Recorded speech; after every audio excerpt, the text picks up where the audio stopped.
Hey there. Once again, I've come up against something that I've sort of went to stop, and I think I should show everybody this. And again, kindly, my videography has consented to come down and show. Now, you probably may not see this with cloth that's available off the stock. If that's pre-woven and you bought it X stock, as they say. But with custom woven cloth, I've noticed there are times when you get to near the end of the piece. This was 7.4 meters / 8 yards long, a standard kilt length, and it was custom woven for us.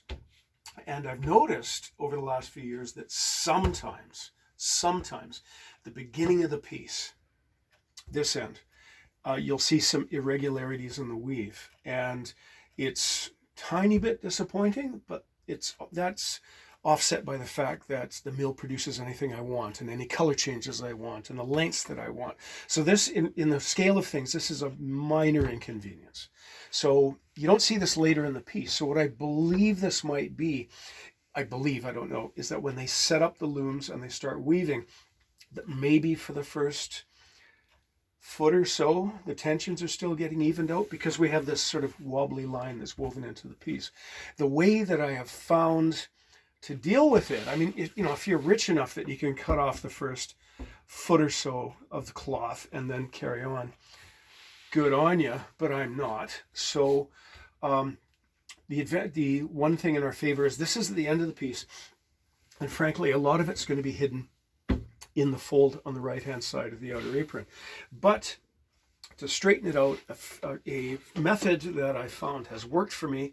It usually takes two people, but I'll have my iron and a pressing cloth and a spare pair of hands. And what I will do is, you see that weave there, that bend there. What I've learned to do is pull it into position and a little bit past for spring back. And while I'm holding it in that position, my accomplice irons it for a bit so that we're stretching the cloth into place. And generally I'll start from one end of the cloth and work my way to the other. So here's a bit here. Again, stretch and press. Stretch and press. This one's got to go the other way. Stretch and press and carry on up. So there's a tiny little irritant with a tiny little bit effective solution. Thank you.